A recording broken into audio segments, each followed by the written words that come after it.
Buenas tardes a todos los asistentes. Damos por comenzada la tercera de las charlas que estamos organizando, las primeras jornadas jurídicas para particulares que hemos organizado en colaboración con el bufete Martínez Echevarría, Pérez y Ferrero, de los cuales tenemos aquí representantes a don Manuel Gallego, director de desarrollo, en aquel extremo, que ahora nos hablará brevemente un poquito del bufete para quien no lo conozca. Y aquí a mi lado tenemos a don Melchor Lanza, que es el ponente de la charla de hoy, que es abogado del despacho de Granada, de Martínez Echevarría. Y bueno, quiero comenzar por agradecer su asistencia a esta charla, así como la presencia del alcalde, don Joaquín, y de la concejala del área de bienestar social, doña Matilde Ortiz, y el resto de personal del área de bienestar social, los cuales han colaborado para que esta charla se pueda celebrar. De la misma forma, también quiero dar las gracias desde aquí a la directora de la residencia de Loja, Susana Luque, por su colaboración en la difusión de esta charla para los familiares de los usuarios de la residencia.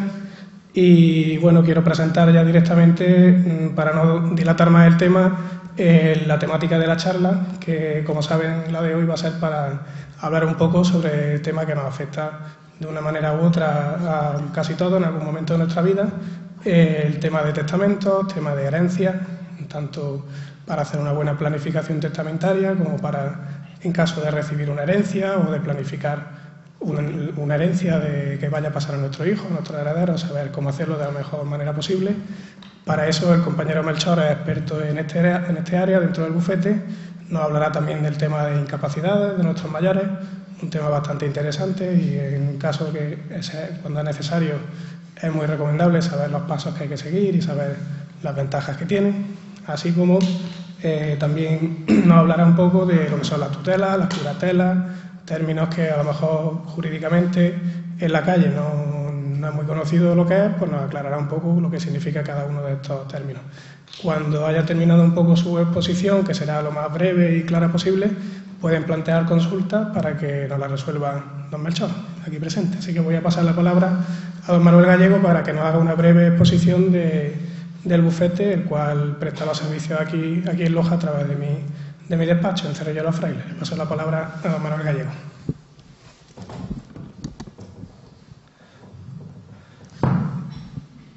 Sí, buenas tardes. Bueno, para los que no hayan asistido a la anterior jornada, pues, en fin, hacer una foto muy breve de lo que es el despacho Martínez Echevarría, Pérez y Ferrero. Somos un despacho líder en Andalucía, el primer despacho de Andalucía, lógicamente con una implantación muy importante en las principales provincias andaluzas, ¿no? Estamos un equipo muy amplio, más de 120 profesionales. Y bueno, pues esto nos ha permitido, la verdad es que tener equipos pues especializados, ¿no? Tenemos un equipo amplio, con lo cual pues realmente vamos de la A a la Z, ¿no? En Granada estamos en Plaza Isabel la Católica, número 7, segundo derecha, y aquí en Loja prestamos el servicio en colaboración con Antonio Lizana en Cerrillo de los Frailes, frente a Cruz Roja, ¿no? O sea que bueno, sin más, voy a dejar la palabra ya a Melchor Lanza, ¿eh? No sé si tú quieres, Antonio, hacer alguna referencia más. Y bueno, Melchor, venga, todo tuyo. Vale. Yo lo primero es que quisiera agradecerle a todos ustedes su presencia aquí, porque hay mejores maneras de pasar una tarde de miércoles tan bonita, que viniendo aquí. También agradecer al alcalde, al Ayuntamiento de Loja, por cedernos estas instalaciones, y especialmente a Manuel y Antonio, que últimamente estamos trabajando por aquí bastante en Loja, que ellos se empeñaron en que diera esta charla. La charla yo la he dirigido fundamentalmente en dos ámbitos. Uno, pues el tema de la herencia, cómo planificar una herencia y dar consejos, pues digamos, prácticos de cómo planificar una herencia. Luego, a mitad de charla hay un segundo tema, que es el tema relacionado con la incapacitación, con la incapacidad y todo eso. Entonces, yo voy a empezar a hablar del primer bloque. El primer bloque es fundamentalmente el tema hereditario. Entonces, digamos que la rúbrica o el título de la charla es cómo planificar o intentar planificar bien una herencia. De esa manera, el primer consejo, sin duda, que yo le he de transmitir, es que se trata, en definitiva, de prever el futuro, de no tener problemas a futuro. Y entonces, si el ordenamiento concede ciertas posibilidades de planificarlo, pues ¿por qué no dejar bien las cosas hechas del primer momento? Entonces, el primer consejo necesario, sin duda alguna, es otorgar testamento. En este sentido, yo voy a hacer breve incidencia de qué es el testamento. El testamento nos importa, Antonio, si quieres puedes pasar. Claro que sí. Nos importa pues muy poco hablar del concepto, porque todos sabemos lo que es un testamento, fundamentalmente un documento en donde pues digamos se planifica a futuro cuál va a ser el patrimonio de la persona que lo otorga una vez que haya fallecido.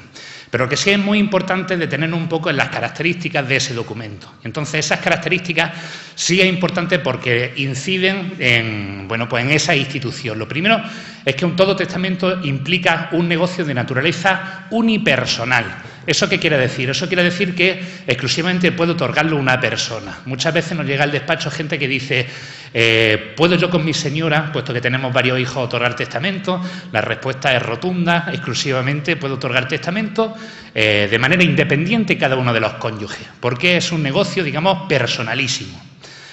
Esa es la primera característica. La segunda característica es que se trata de, pues precisamente, de un documento personalísimo. ¿Eso qué quiere decir? Que nadie lo puede hacer por nosotros.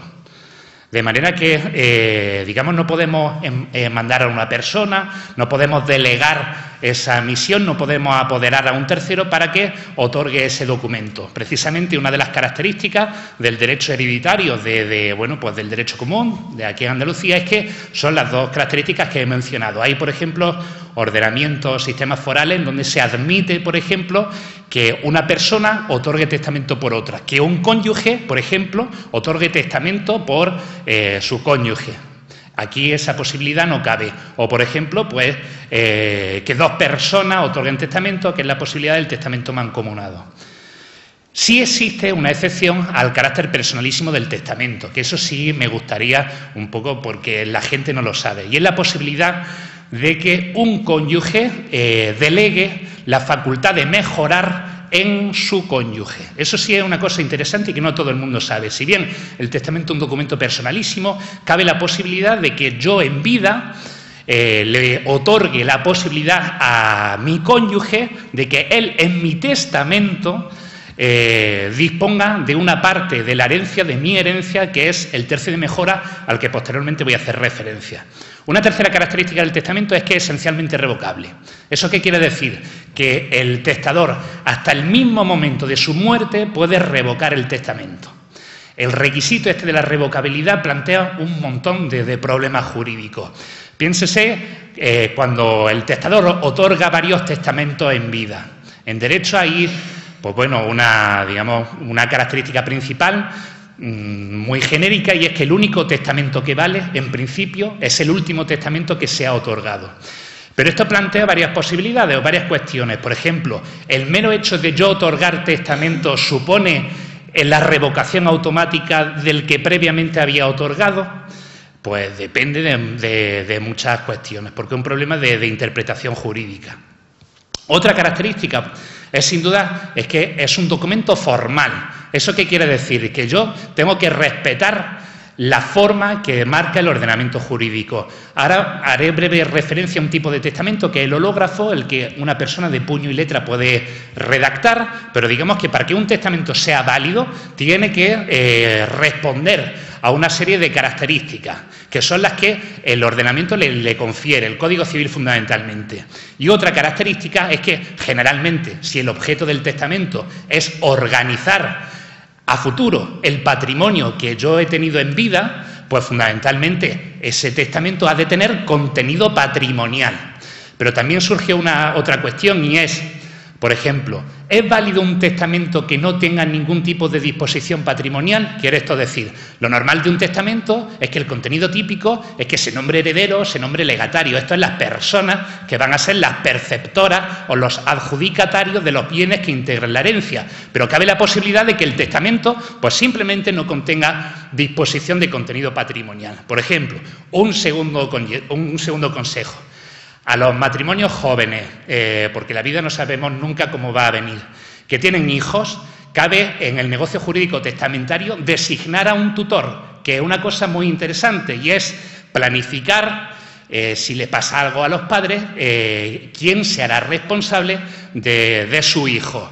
Precisamente al despacho pues hay supuestos en donde la voluntad de los testadores es exclusivamente dejar constancia de esa circunstancia, de manera que no se designan, por ejemplo, ni herederos ni legatarios, y el único contenido del testamento es la designación de los tutores para sus hijos. También, por ejemplo, ha pasado muchas veces que el único contenido de un testamento puede ser, que esto es de película, pero pasa, por ejemplo, el reconocimiento de un hijo. Una persona que tuvo una relación en su pasado y que dejó un hijo y que no lo reconoció en vida. Pues cabe la posibilidad de que por el testamento se reconozca ese hijo. En ese caso, ese testamento pues tampoco tiene contenido patrimonial. O, por ejemplo, cabe también que por testamento se modifique quién es el beneficiario de un seguro de vida. O, por ejemplo, cabe la posibilidad que reconoce la ley de fecundación asistida, por ejemplo, que el único contenido de ese testamento sea que, previendo mi futuro fallecimiento, deje dicho en el testamento que, pues digamos, mi material genético fuera utilizado al año siguiente de mi muerte. Bueno, pues que también es una cosa interesante.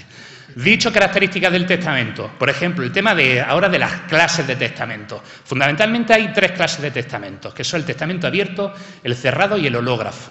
El testamento típico es el testamento abierto, que es el testamento notarial, que todos ustedes conocen, por medio del cual el testador pues dice cuál es su voluntad al notario. El notario redacta el testamento y precisamente la intervención del notario, que es un filtro de legalidad, pues hace que sin duda alguna sea el testamento que menos problemas a futuro plantea. ¿Por qué? Porque tras el fallecimiento del causante, del testador, basta ir a notaría, coger una copia de ese testamento y ese testamento va a ser el que rija la sucesión. Una segunda modalidad es el testamento de película, que todos hemos visto, que es el testamento cerrado, por medio del cual el testador ya no va al notario y dice cuál es su voluntad, sino lo que hace, de ahí que se denomine cerrado, es que le entrega un sobre cerrado, en donde consta su voluntad y en donde se compromete el notario, una vez que tenga conocimiento del fallecimiento del testador, a abrir ese sobre y a notificar o a comunicar a los herederos, pues digamos, las adjudicaciones que le correspondan, quiénes son herederos, etcétera. Y un tercer testamento, pues común, es sin duda alguna el testamento hológrafo, que es aquel que realiza o que puede realizar cualquier persona de puño y letra, que es el testamento manuscrito. Este testamento, sin duda alguna, es el más sencillo, porque basta un folio, un bolígrafo, basta con hacer constar en el testamento la fecha, la identidad del testador, cuál es su voluntad y poco más. ¿Qué es lo que pasa? Que luego tal es su sencillez al tiempo del otorgamiento, que plantea muchos problemas tras la muerte del testador. ¿Por qué? Pues porque generalmente requiere la designación de un depositario, que es el que tiene el testamento, requiere un procedimiento posterior judicial, que es una operación judicial, de comprobar si era la letra que correspondía al testador, de autenticar o de autentificar que esa era la voluntad, etcétera, y poco más. Luego hay testamentos especiales, pero que en eso no voy a hacer incidencia, que el militar, el marítimo, en fin, el otorgado en país extranjero, que se da en supuestos muy especiales. Sí, sí. Ahora vamos a empezar a hablar un poco de las ventajas de hacer testamento. Una vez que hemos dicho más o menos en qué consiste el testamento, pues vamos a exponer cuáles son las ventajas que tiene fallecer testado, esto es con testamento hecho, que sin testamento. La primera ventaja, aunque parezca una obviedad, es el hecho de que el testador en el testamento puede designar o puede decidir libremente quiénes son sus sucesores.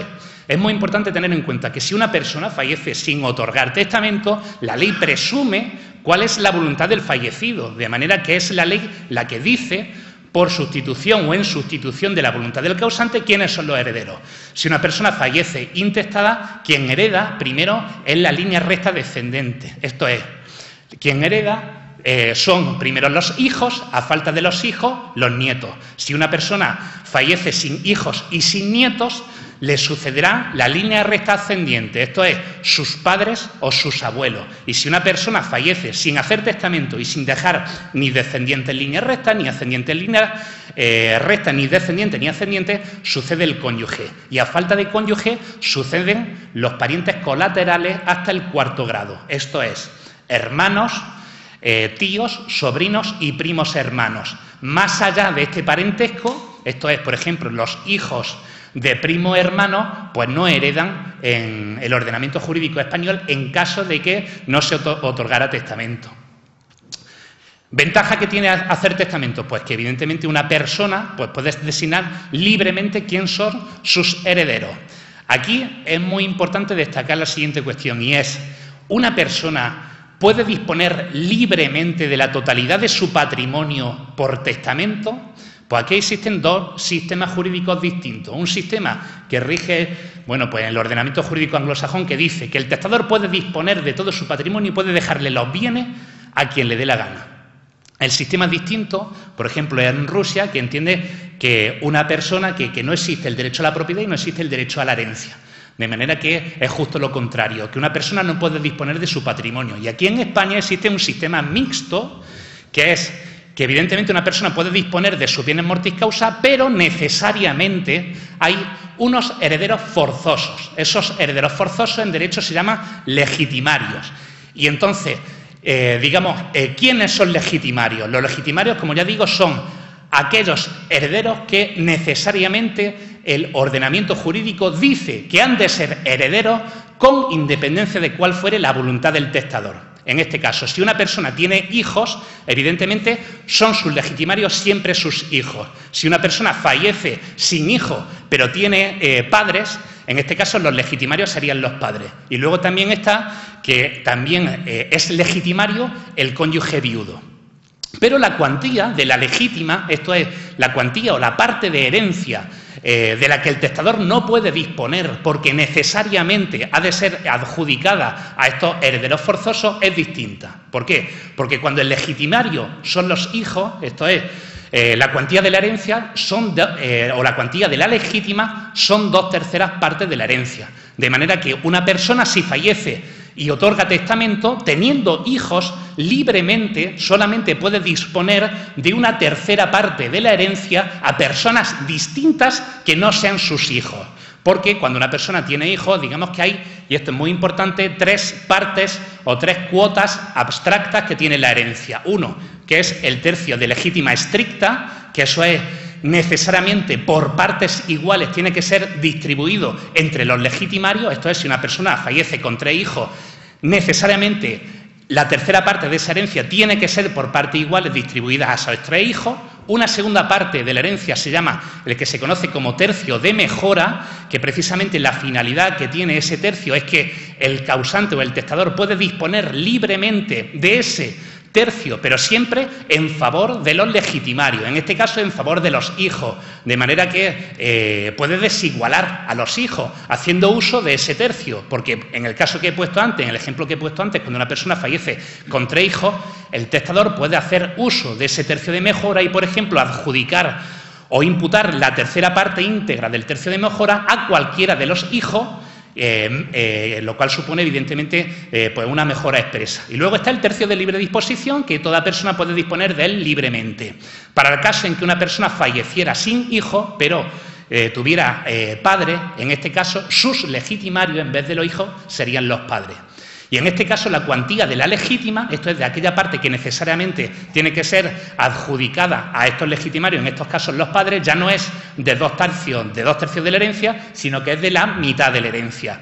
Y si el testador falleciera con cónyuge, esto es, con matrimonio que subsista al tiempo del fallecimiento, entonces también es legitimario el cónyuge viudo. Lo que pasa es que la legítima del cónyuge viudo tiene una particularidad, y es que no se atribuye en propiedad, sino que se asigna siempre en usufructo, y que, salvo que el testador diga otra cosa, se imputa siempre al tercio de mejora. Es lo que se conoce como el usufructo del tercio de mejora. Bueno, una segunda cosa importante es que la legítima siempre necesariamente una parte de herencia que ha de darse, de manera que si el testador no diera esa parte de la herencia porque acude al notario y hace testamento, y a la hora de adjudicar los bienes no se respetaran el tercio de legítima estricta que he comentado antes, o bien la mitad de herencia porque los legitimarios pues fueran los padres, existen acciones que protegen a los legitimarios, que son fundamentalmente las acciones de reducción o bien de donaciones o de legados, porque el padre o el testador ha hecho un exceso de adjudicación en perjuicio de la parte de herencia que le corresponde al legitimario. Bueno, pues esta es la característica principal de la sucesión testada. Una segunda característica importante que diferencia la sucesión testada de la intestada es que el testador, y esto es también muy importante, puede decir: yo asigno algún bien a algún heredero, pero de manera condicional, bien sujeta a condición, a término o a algún modo. En este caso, ¿qué es una condición? Pues todo el mundo sabemos lo que es una condición.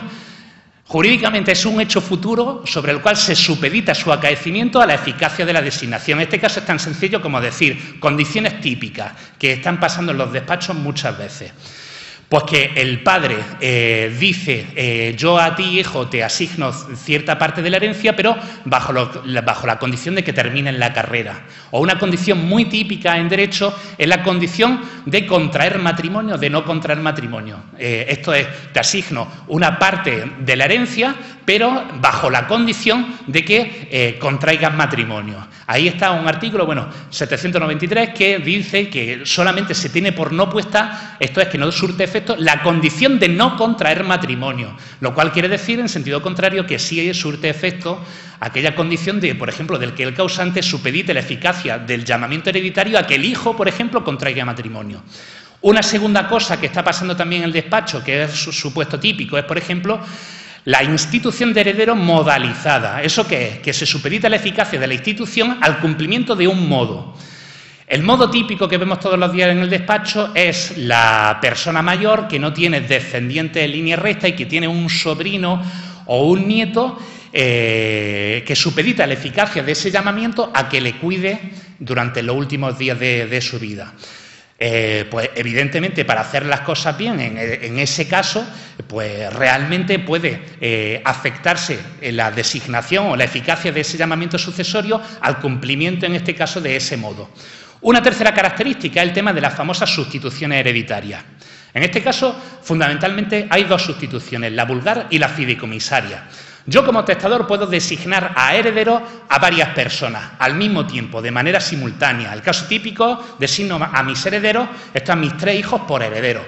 Pero cabe la posibilidad que yo designe a herederos al mismo tiempo, pero no para que ellos sean herederos, y esto, en fin, es poco conocido, al mismo tiempo. Por ejemplo, la sustitución vulgar implica que yo designo por herederos a 2 personas, pero a A y a B, pero solamente designo a B como heredero si A le pasa algo. Esto es, o bien me muere a mí antes, o bien es incapaz o tiene algún problema porque renuncia a la herencia. ¿Eso qué sentido tiene? Pues tiene sentido porque si yo tengo a 3 hijos, quiero que la estirpe de uno de mis hijos, en caso de que a mí me premuera este hijo, pues no quiero que estos sean los herederos, sino que si le pasa, muere o renuncia a mi herencia la persona que yo primordialmente, en un primer momento, he designado como heredero, pues quiero que sea heredero, en vez de la estirpe del que ha fallecido, otra persona. B.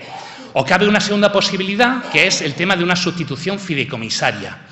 El ejemplo típico que estamos viendo en los despachos es el siguiente: es pues el matrimonio que ha juntado con mucho esfuerzo un patrimonio, el que sea, tiene un piso y tiene un hijo, y el hijo pues tiene relaciones o va a casarse con una persona a la que los padres pues no tienen buena relación, y que precisamente esa persona a su vez tiene hijos.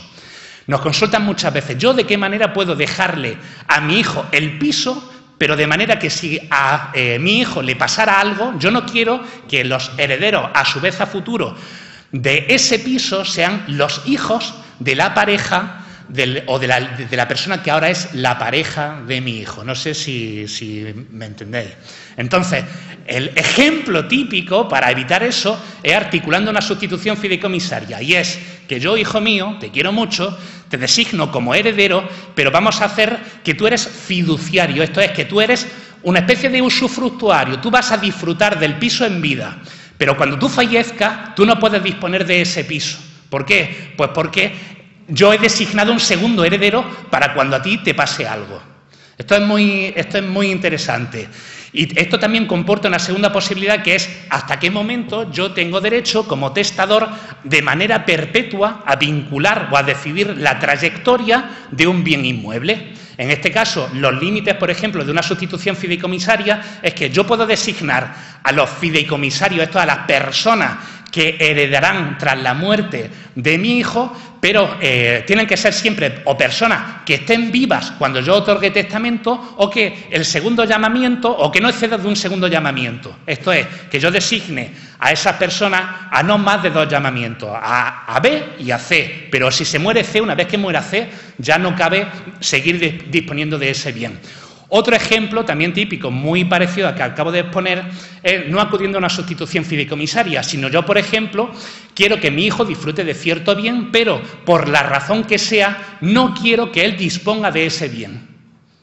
Entonces, yo también puedo, por testamento, que esto es otro consejo que doy si se diera el caso, decir que ese heredero va a ser el adjudicatario de ese bien, pero puedo afectarle a una prohibición de disponer, de manera que él no pueda enajenar, vender o transmitir a un tercero en vida ese bien, porque la voluntad del padre es que así no lo haga. Que, bueno, pues en fin, que eso lo conoce poca gente. Otra característica principal que tiene el testamento es la posibilidad de mejorar.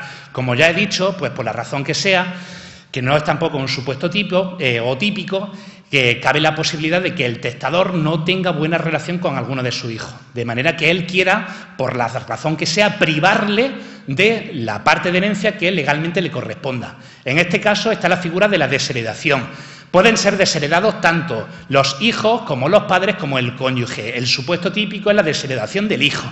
Lo primero que hay que decir es que para que exista la desheredación tiene que constar expresamente en el testamento, de manera que si en el testamento el testador no lo hace constar, no existirá la desheredación. Y la segunda es que la persona que deshereda, el desheredante no puede a su antojo decidir cuál es la causa de desheredación. La causa de desheredación, por ejemplo, para desheredar a los hijos son exclusivamente las siguientes. O bien, que el hijo en vida, teniendo posibilidad de alimentar al padre porque se encuentra en circunstancias de necesidad, no lo haga. Esto es la obligación de prestación de alimento, en cuyo caso eso es causa de desheredación. Y la segunda causa exclusiva para que un hijo pueda desheredar a un padre es que el hijo pues le haya maltratado o injuriado de palabra o de obra. En fin, que son causas también bastante genéricas. Y luego, un último consejo también en materia de herencia está, pues bueno, un consejo muy interesante, la posibilidad de designar a un albacea o a un comisario o contador partidor. ¿Qué es el albacea? El albacea es un cargo que necesariamente también tiene que ser nombrado por vía testamentaria. Es un cargo de confianza y la función del albacea es fundamentalmente velar porque se ejecute la voluntad del causante. Digamos que si al causante, al testador, a la persona que fallece, tenía en vida un compromiso de que realmente se ejecutara su voluntad, una garantía para que se ejecute esa voluntad es el nombramiento, en este caso, de un albacea. Cargo este que comporta también muchos problemas. Por ejemplo, ¿puede un albacea vender los bienes de la herencia antes de la aceptación de la herencia por parte de los herederos? Pues plantea muchas cuestiones, porque si existe el legitimario y si está expresamente autorizado por el testador, pues en principio requiere la autorización de los legitimarios. Distinto del albacea el cargo de comisario contador partidor, que es una persona que se encarga fundamentalmente de la partición de herencia. Digamos que las funciones del albacea son unas facultades mucho más amplias, que van pues desde la administración del caudal hereditario, desde el fallecimiento del causante hasta la adjudicación de los bienes a los herederos y fundamentalmente velar por la integridad y la conservación y la administración de ese caudal. Las facultades del comisario, del contador partidor, son mucho más restringidas, que son fundamentalmente ejecutar la partición de herencia. Bueno, vamos a ver. Sí. Estos son más o menos los consejos que yo daría en materia de herencia. Ahora, en materia del tema de incapacidad. En materia de incapacidad, lo primero que vamos a ver, ya puedes pasar, es fundamentalmente pues, conceptos generales y explicar un poco, en fin, si ustedes tienen el interrogante, en qué consiste el procedimiento de incapacitación. Bueno, En materia de conceptos generales, hay un concepto típico que se da en primero de Derecho, que es, pues bueno, lo que es la capacidad jurídica, la capacidad de obrar y todo esto. La capacidad jurídica, pues no es ni más ni menos que el reconocimiento al ciudadano, a una persona, de que precisamente se es persona, aunque parezca una obviedad. Es la aptitud del individuo para devenir como titular de relaciones jurídicas. Por ejemplo, en el derecho romano, para ser persona, aunque parezca una obviedad, era necesario el concurso pues de características muy dificultosas. Había que tener un patrimonio, había que ser titular de una familia, había que ser un ciudadano libre, porque si no, existía la esclavitud y tal, y entonces no se reconocía a un individuo pues ser persona. Para ser persona en el ordenamiento jurídico español basta meramente el nacimiento. Hubo una reforma muy importante de la Ley del Registro Civil del 2011, en donde tradicionalmente para ser persona el único requisito era el nacimiento con vida y el requisito de la autosuficiencia biológica durante un plazo de 24 días. Esto es que el recién nacido, durante el día siguiente al nacimiento, pues conservara la vida. Eso bastaba simplemente para jurídicamente ser persona. Ahora incluso este requisito se ha suprimido y basta meramente el nacimiento para ser reconocido jurídicamente como persona. Distinto de la personalidad jurídica, que es lo que acabo de mencionar, es la capacidad de obrar, que es la aptitud del individuo ya para realizar actos de plena validez y eficacia jurídica en el campo del derecho. En este caso ya se imponen una serie de características adicionadas. Fundamentalmente, ¿quién tiene capacidad de obrar en España? Pues fundamentalmente la persona mayor de edad en pleno ejercicio de sus derechos civiles. De manera que evidentemente a partir de aquí hay pues situaciones en donde el sujeto no tiene la plena o la totalidad capacidad de obrar. Por ejemplo, cabe la posibilidad de que tenga una persona una capacidad de obrar limitada o restringida. Por ejemplo, bien por ministerio de la ley, que es el supuesto típico del menor emancipado, que si queréis luego podemos hablar de él, que una persona que no ha alcanzado la mayoría de edad, pero que ha obtenido la emancipación y que para determinados actos concretos requiere o necesita el consentimiento de una persona que son o bien sus padres o un curador para que los actos que él realiza surtan efecto, o bien el supuesto típico es una persona que es judicialmente incapacitada, pero no de manera total, sino que para una concreta rama de su actividad se le impone, por ejemplo, la necesidad de, pues bien una autorización judicial, bien el nombramiento de un representante legal.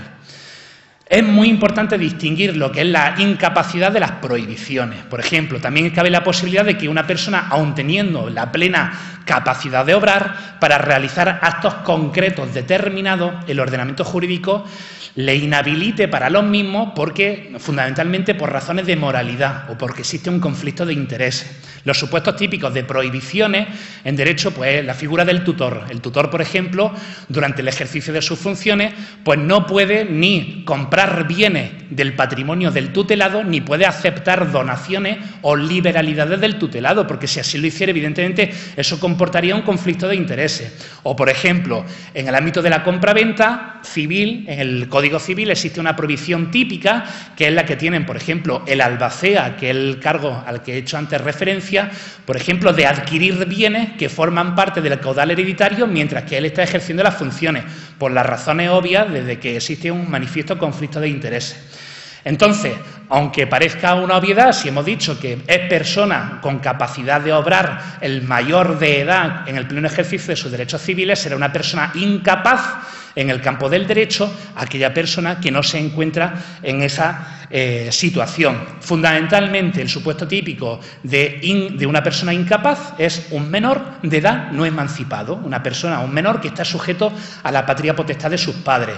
¿Por qué? Porque civilmente el menor, para realizar cualquier acto, al entenderse que no tiene la plena capacidad, requerirá el consentimiento, la autorización de sus padres para que ese acto tenga eficacia jurídica. Un menor de edad no emancipado, una persona, un chaval de 14, 15 años, pues no puede comprar, por ejemplo, una finca, como es lógico, o venderla, aunque él sea el titular de la misma, si no media la autorización de sus padres.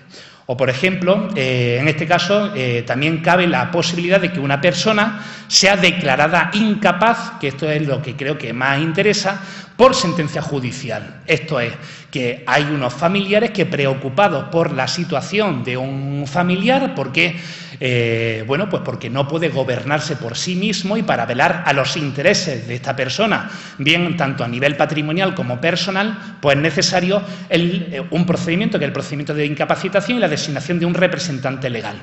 Y aquí es muy importante ya empezar a hablar de qué es la incapacitación.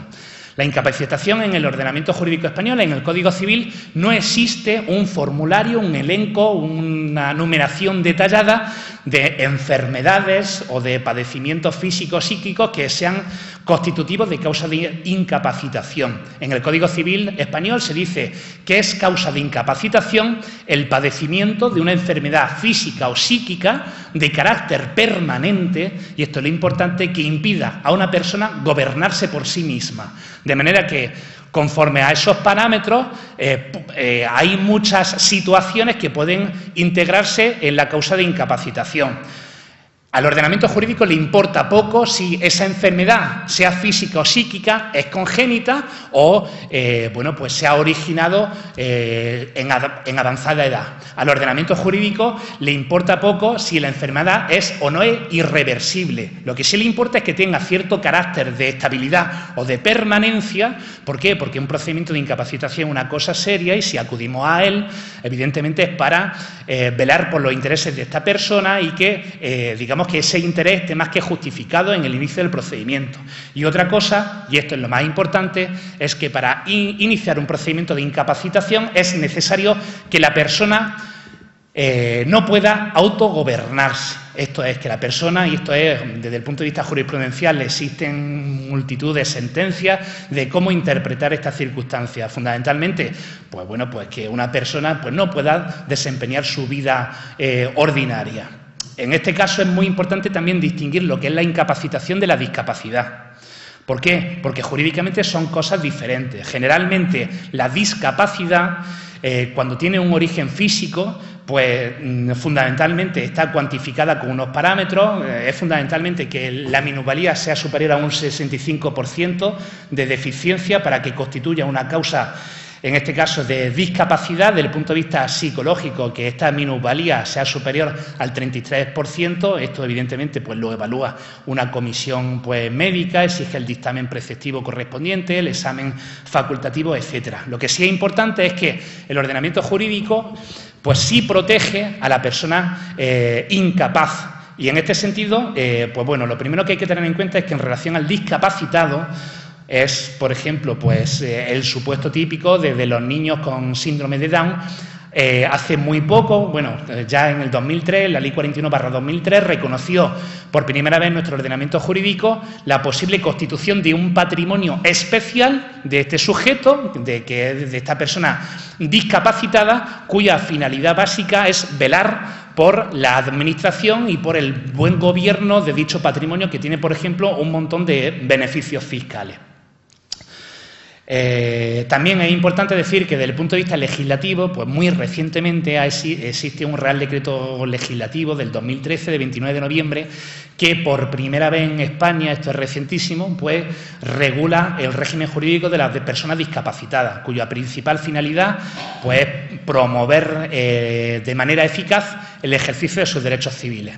Y ya para terminar, porque creo que me estoy extendiendo un poco, pues analizar un poco el procedimiento de incapacitación, ¿no? El procedimiento de incapacitación fundamentalmente pues consiste en lo siguiente. Aquí, el juez competente que lo tramita pues es siempre, por cercanía, el juez del domicilio, el juez de primera instancia del domicilio de la persona que en teoría va a ser incapacitado. Que en relación a qué personas pueden iniciar ese procedimiento, pues fundamentalmente son los parientes más cercanos, esto es, el cónyuge o la pareja de hecho de esa persona, o bien los descendientes, los ascendientes. Es muy importante decir que en este procedimiento es necesaria la intervención del Ministerio Fiscal, porque el objeto y la finalidad del procedimiento es velar por los intereses de esta persona, y el procedimiento, pues digamos que tiene unos trámites muy sencillos, que es pues una audiencia previa que concede el juez al incapaz y a los parientes más próximos. Es preceptivo y es necesario porque para que se dicte una sentencia de incapacitación es necesario un dictamen pericial médico. Y fundamentalmente existe una medida excepcional que cuando concurren circunstancias excepcionalísimas el juez puede decretarla, que para velar precisamente por los intereses del incapacitado cabe incluso su internamiento en un centro psiquiátrico.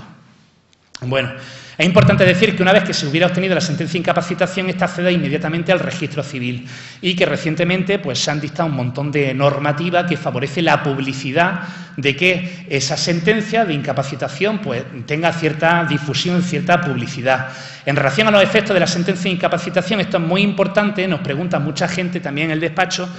Una vez que se ha obtenido la sentencia de incapacitación, digamos, ¿qué eficacia jurídica tiene aquellos actos o contratos que el incapacitado ha realizado con anterioridad a esa sentencia de incapacitación? Aquí es muy importante dejar claro que la sentencia de incapacitación se llama que tiene efectos constitutivos, esto es, que los efectos de la sentencia aparecen o surten desde que tiene firmeza la misma. Esto es que no cabe retrotraerla a efectos anteriores, de manera que, en principio, lo que se haya hecho por parte del que ahora es declarado incapacitado con anterioridad a la sentencia tendrá, en principio, plena validez jurídica. Si ustedes tienen una persona que, por la razón que sea, quisieran iniciar un procedimiento de incapacitación y quisieran velar por su patrimonio, un consejo, por ejemplo, interesante para velar por esos intereses que al inicio del procedimiento instaran en el registro civil y también en el registro de la propiedad, pues una anotación preventiva, de demanda de incapacitación, que lo que atestigua es precisamente el inicio del procedimiento. Vaya que durante la tramitación del procedimiento, la persona que posteriormente será judicialmente incapacitada, pues realice actos dispositivos, enajene bienes inmuebles o lo que sea, porque como ya he dicho, los efectos de la sentencia solamente son a partir de la misma, no tiene efectos anteriores, no cabe retrotraer la situación a momentos anteriores. Y un último consejo, y ya con esto termino, es la posibilidad de autotutela. Esto es una cosa pues realmente muy importante y es que existe una novedad en derecho y es que la persona que por las circunstancias que sea, por generalmente el estado, la edad avanzada o lo que sea, puede prever a futuro la designación no solamente de su patrimonio, sino la designación de un tutor. Esto es, que digamos que los familiares no inicien el procedimiento por uno, sino que uno vaya a un notario que precisamente pues deje constancia en instrumento público de cuál es la voluntad de la persona, de manera que planifique ya a futuro no solamente el tema de la herencia, sino que planifique a futuro y que designe incluso la posibilidad de un tutor para el caso de que por cualquier circunstancia él pudiera ser incapacitado. En ese documento incluso no puede hacer solamente constar la designación del tutor, sino, por ejemplo, pues puede dejar instrucciones en relación a cómo él quisiera que se ejerciera la representación legal, esto es, la tutela hacia su persona. Y con eso, pues más o menos yo creo que a lo mejor me he extendido un poco. Bueno, quiero tomar la palabra. Bueno, como puede comprobar, nuestro amigo Melchor podría estar hablando hasta las 12 de la noche porque es una enciclopedia de estos temas. Hacer una síntesis de toda esta temática tan compleja, tan amplia y tan extensa y en la que caben tantas posibilidades y tantas situaciones diferentes, como comprenderán, es bastante difícil. La materia es un poco árida, así tomada a estas horas de la tarde, que se está mejor tomando una cerveza. Pero creo que nos ha hecho una síntesis maravillosa de todos estos aspectos, los cuales yo mismo desconocía el concepto jurídico de muchísimos de ellos y creo que nos ha aclarado muchos términos. Lo que vamos a hacer, o lo que voy a hacer es levantarme, os les invito a que puedan alzar la mano si quieren plantear alguna cuestión a viva voz o a que rellenen la hojita de consulta, porque seguro que durante la charla les habrá surgido alguna duda sobre alguno de los aspectos que, como bueno, el contenido de la charla obligaba a que fuese a una cierta velocidad, un poquito más, a lo mejor, más acelerada de lo que sería aconsejable, pero para que pudiesen tocarse todos estos temas no quedaba más remedio. Algún aspecto, algún punto en el que tenga mayor interés y quiera que lo explique un poquito más despacio, lo pueden indicar. Yo, para darme tiempo a mí mismo a recoger esas consultas, voy a recoger todas las hojitas, aunque estén en blanco, ahora cuando las vayan rellenando, para que las consultas además sean de carácter anónimo. Yo le voy a plantear a Melchor, mientras recojo la hoja, bueno, aquí me han surgido varias dudas, ¿no? Pero, en fin, voy a dejar que sean ustedes los que planteen las dudas, si no las hubiera ya planteo yo algunas que tengo aquí, pero sí hay una que es muy recurrente, por lo menos yo en el despacho, es muy frecuente cuando una familia tiene que enfrentarse a un proceso proceso testamentario. Lo que es la fase y el contenido de lo que es la partición de herencia suele crear bastantes dudas, es bastante complejo, la gente es algo que lógicamente no se enfrenta, por suerte, con frecuencia en su vida. Entonces quería pedirle a Melchor que sobre ese punto concreto de la partición de herencia nos diese algunos consejos prácticos a nivel lógicamente general, cada caso particular habría que estudiarlo individualmente, pero un poco que nos arrojara algo más de luz sobre la partición de herencia. Y mientras tanto yo me levanto y recojo las consultas que ustedes tengan y quien quiera alzar la mano le pasamos la palabra también. Vale. Pues bueno, en relación a la partición de herencia, este es un tema, pues bueno, un tema bastante interesante. Lo primero y la idea principal en relación a eso es, para que ustedes lo tengan claro, existen varios tipos de partición. Existe la posibilidad de que un tercero, yo antes he hecho referencia a un contador, pues haga la partición por los herederos. Para ello es necesario que el testador designe a esa persona en el testamento, que ya he dicho antes que sí, hombre, él conoce a su heredero y sabe la posibilidad de que exista tras su fallecimiento un litigio, unas malas relaciones entre los herederos, y para evitarse problemática en relación a la partición de herencia es muy recomendable que en el testamento el causante designe a un partidor, que precisamente su función básica es lidiar con las relaciones de los herederos y proceder a esa partición. Sin duda alguna es el consejo principal, pero para transmitirle una idea fundamental es que, aparte de esa partición, pues existe una segunda, que es una partición típica, que es, por ejemplo, la partición que directamente puede hacer el testador. Esto es, yo antes he hecho referencia a la atribución, digamos, de cuotas ideales, pero también el testador en el testamento puede ya realizar él la designación de bienes concretos. El supuesto típico que he dicho antes de la persona que tiene 3 hijos, pues el supuesto típico de testamento es que yo, fulanito de tal, fallezco y en mi voluntad dejar todos mis bienes a mis herederos por partes iguales. Pero cabe la posibilidad también que el testador concrete la cuota hereditaria a cada uno de sus herederos. Por ejemplo, diga, pues el bien tal se lo dejo a mi heredero A, el bien tal a mi heredero B, y de esa manera, pues evidentemente también digamos que en teoría se tiene que respetar la voluntad del causante. Una cuestión típica que también nos pasa en el despacho es si el testador ha hecho la partición en el testamento, esto es, no solamente ha designado a los herederos por partes iguales, sino que ha asignado bienes concretos a cada uno de los herederos, si por acuerdo de todos los herederos, estos pueden prescindir de la voluntad del testador, que es una cuestión, por ejemplo, interesante. Y la respuesta es afirmativa. La respuesta es: los herederos pueden prescindir de la voluntad del testador, siempre y cuando estén de acuerdo entre ellos. Un tercer tipo de partición, que es la partición típica, es la partición que realizan los herederos. Entonces, el supuesto típico que pasa, bueno, pues en la inmensa mayoría de los casos es cuando el fallecido lo que hace es que designa a los herederos por partes iguales. Y evidentemente en ese caso son los herederos los que tienen que ponerse de acuerdo a efectos de repartirse el caudal hereditario. Eso comporta siempre una litigiosidad y una dificultad de que entre los herederos se pongan de acuerdo, pues muy grande. Y es muy importante transmitirles que para que sea válida y tenga plena eficacia jurídica la partición que hacen los herederos tienen que estar de acuerdo en la totalidad. Esto es, si hay 3 hijos o hay 4 hijos y uno de los herederos no está de acuerdo con esa partición, la partición acordada por el resto de hermanos o por el resto de herederos no tiene ninguna validez jurídica, porque para que tenga eficacia la partición del heredero es necesario la unanimidad de todos ellos.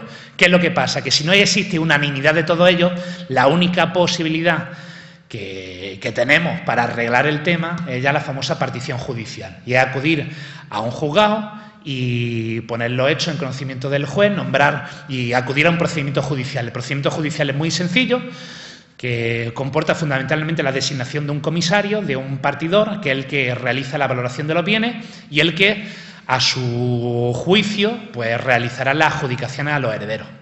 ¿Que todos los herederos están de acuerdo? Pues se respeta la partición hecha por el contador. ¿Que la partición hecha por el contador no están de acuerdo nuevamente los herederos? Pues en este caso ya la última palabra la tiene el juez. Y lo que decida el juez, en teoría, va a misa.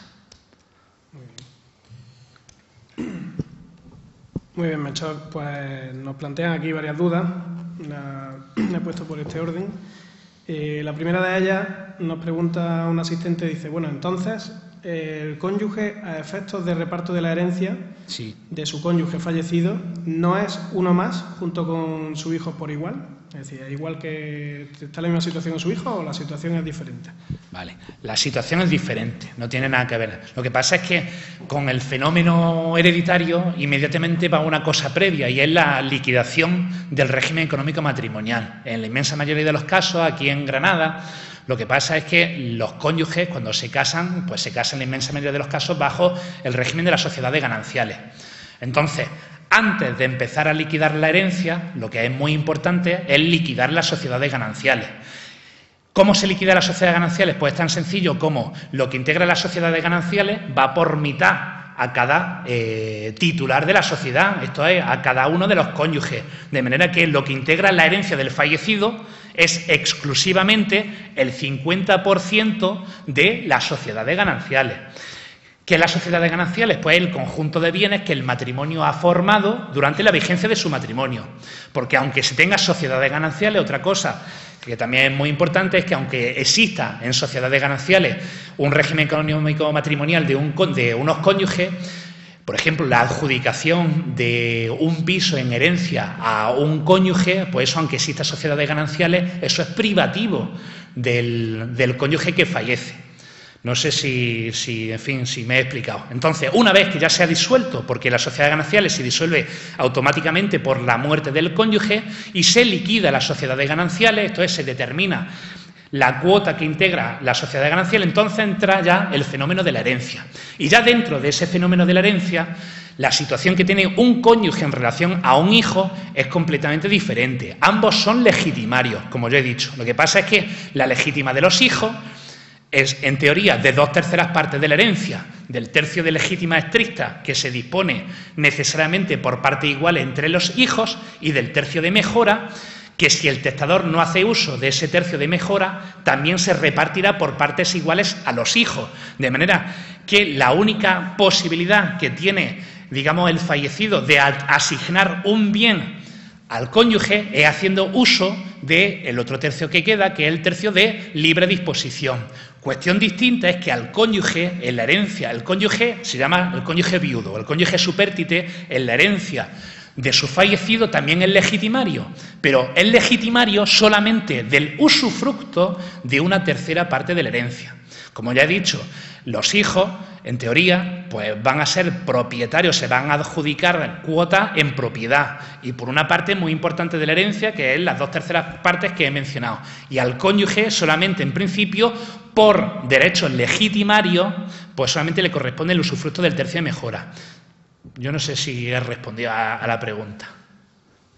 Yo pienso que sí, espero que sí. Nos plantean otra respecto al tema un poco ya de impuestos. Nos plantean que cuánto hay que pagar a Hacienda de la Junta, entiendo, en caso de de línea directa padres-hijos. Vale. ¿Algún consejo sobre este aspecto? Y bueno, yo aquí añadiría si se puede comentar un poco también las diferencias que hay entre una comunidad autónoma y otra, porque lógicamente hay también diferentes tratamientos. Vale. A esto iba a hacer cuestión antes, pero ya no me ha dado tiempo. Vamos a ver. En el impuesto de sucesiones, una característica principal es que es un impuesto autonómico, es un impuesto que está cedido a las comunidades autónomas. Esto es que la gestión de su recaudación, pues fundamentalmente, y la aplicación de lo obtenido con ese impuesto, lo gestiona la Junta de Andalucía en este caso o la comunidad autónoma que corresponda. Aquí es muy importante decir que la comunidad autónoma andaluza es la que a nivel fiscal mayor carga impositiva impone a este impuesto. Por ejemplo, hay comunidades autónomas, como en el caso de Cataluña o de Madrid, en donde el fallecimiento no está gravado, de manera que por herencia pues no se paga nada. Aquí, en Andalucía, es tremendo lo que se paga por la herencia. Incluso acuden a nuestro despacho muchísimos supuestos, fundamentalmente cuando el adjudicatario de los bienes o el heredero no es un pariente en línea recta, sino que es un pariente, digamos, lejano. En esos casos está pasando que es tal el tipo impositivo que tiene que pagar, que el heredero está renunciando a la herencia porque más que un regalo está suponiendo una carga. En relación a los padres e hijos, hay una cosa que es muy importante. Vamos a ver, aquí hay que dejar claro que lo que es objeto de gravamen es, pues evidentemente, el contenido patrimonial, el valor económico de lo que se le adjudica al heredero.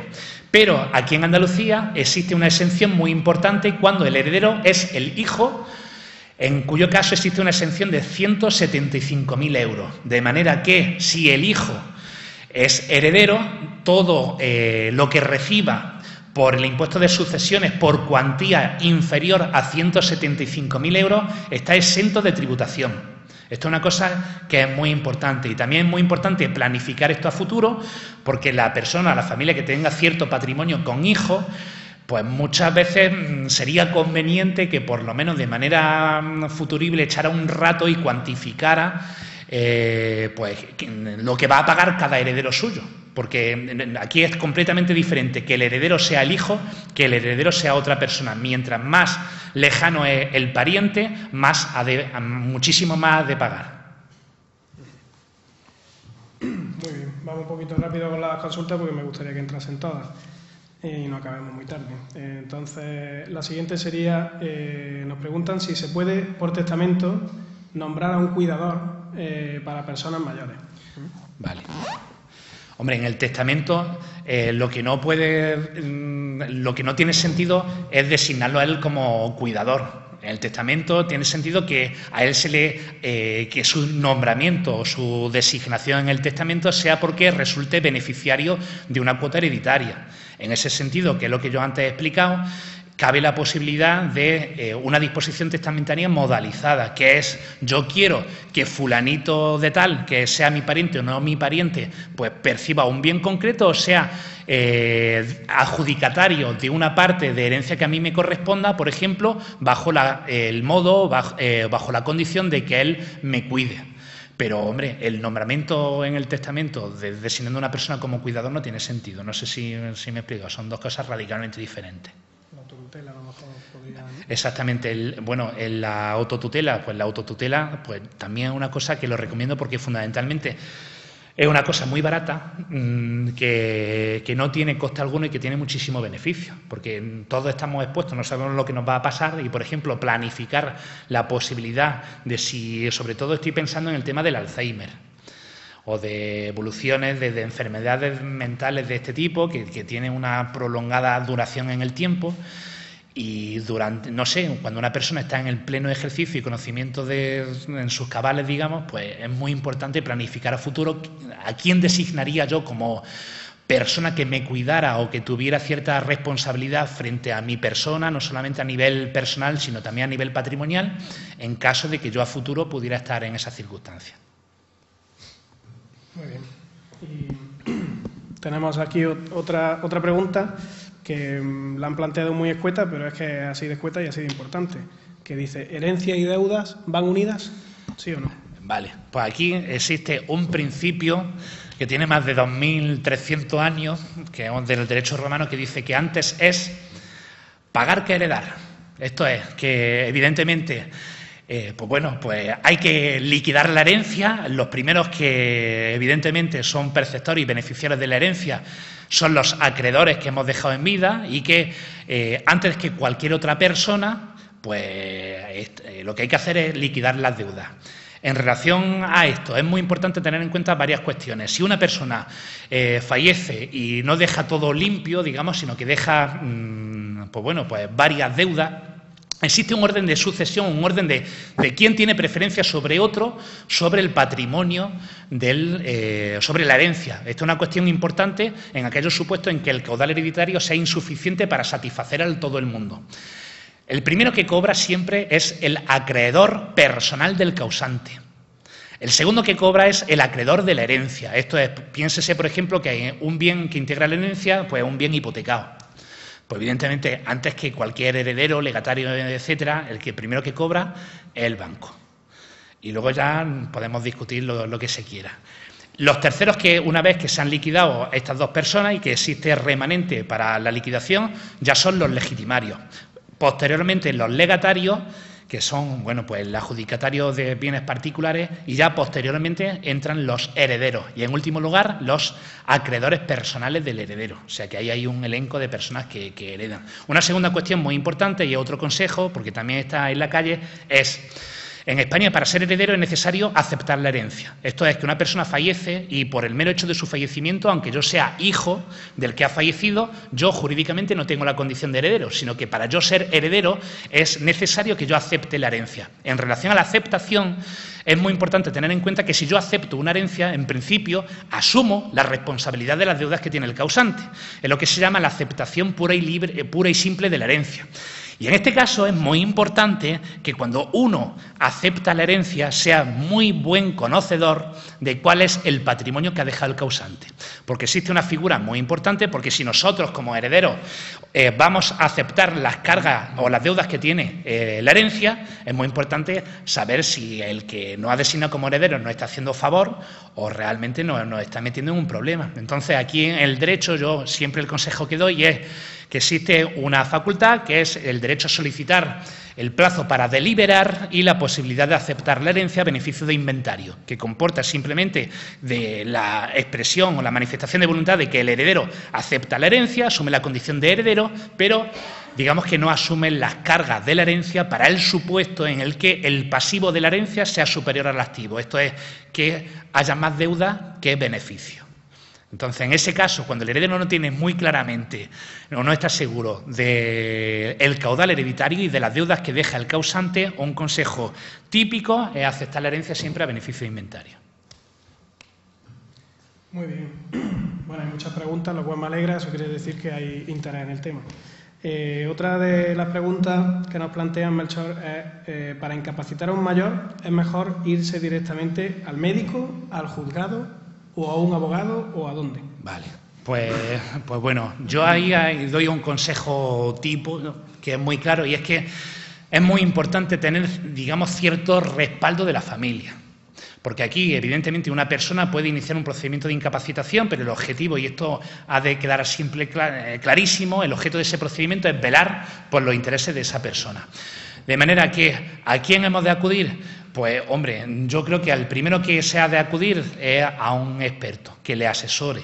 Y si es buen experto que asesore en el tema, lo primero que le va a preguntar es si esa inquietud de incapacitar a un padre o a una persona próxima está respaldada por toda la familia. Porque, evidentemente, puede iniciarse a efectos, bueno, de legitimación activa, de iniciar el procedimiento de incapacitación, puede iniciarlo a solicitud de un pariente cercano, o bien solamente del cónyuge o solamente de un hijo y tal, pero es muy conveniente que una vez iniciado el procedimiento, pues se tenga el respaldo familiar. ¿Por qué? Porque iniciado el procedimiento el juez va a recabar la opinión y el estado de cuál es la opinión de la familia. Y una segunda cuestión es el tema del informe o del dictamen médico.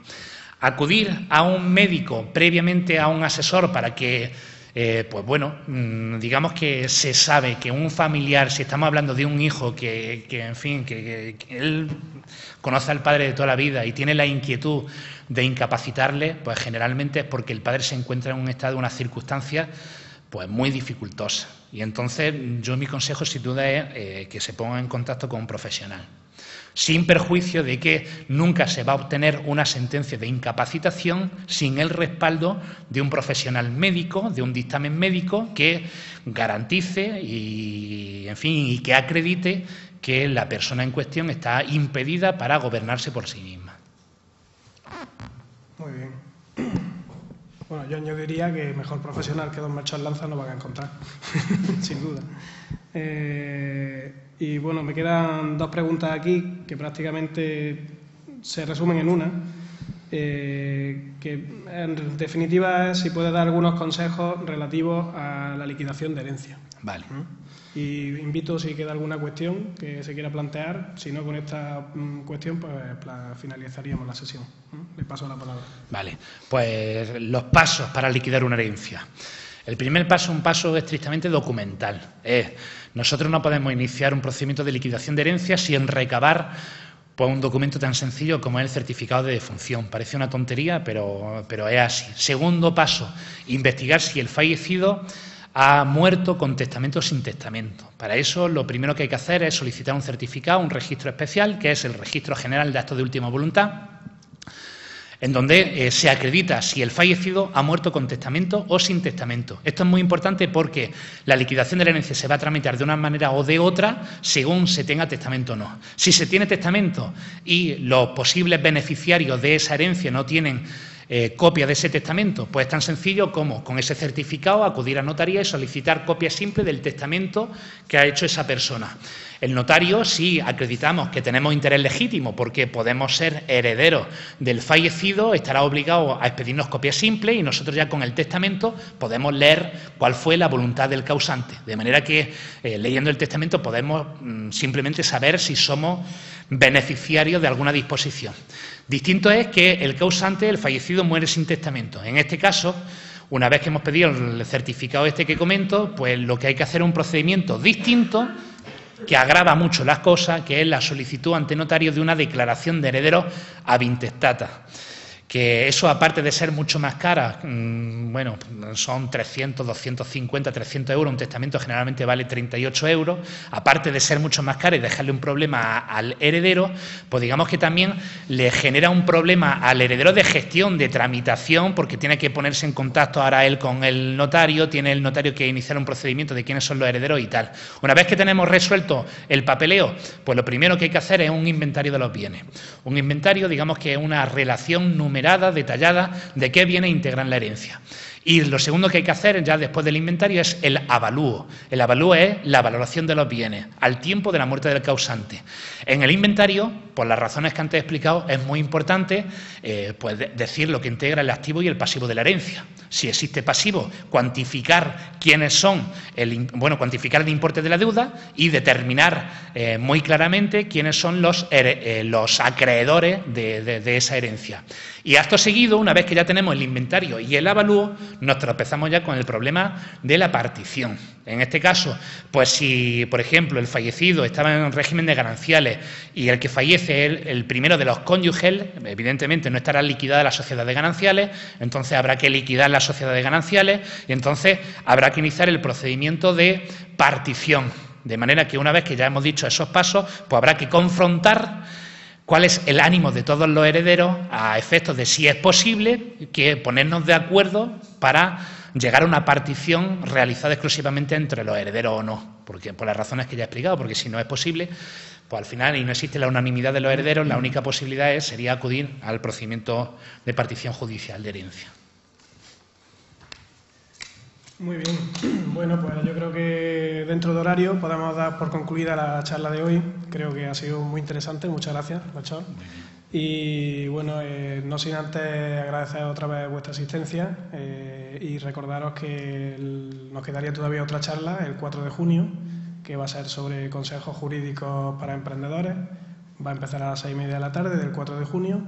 Y invitamos a todos los presentes, sean emprendedores o no, el tema es bastante interesante y va a intentar que sea lo más ameno posible y lo más entretenido, en el cual contaremos con la presencia de don Gonzalo Portillo, que es el director del despacho del bufete en Granada, y nos va a hablar sobre la ley de emprendedores, y así como un técnico del CADE, vendrá nuestro amigo Juanmi del CADE de Loja para también explicarnos un poco sobre la publicación, esperemos que para esa fecha ya esté publicada, de la nueva ayuda a emprendedores para el autoempleo. Así que con gente joven que puedan conocer, o no joven, cualquier persona que quiera emprender un negocio, comuníqueselo porque podrá ser muy interesante para ellos. Bueno, no quiero sin duda despedir la charla sin antes, por favor, que le demos un aplauso a nuestro amigo Melchor.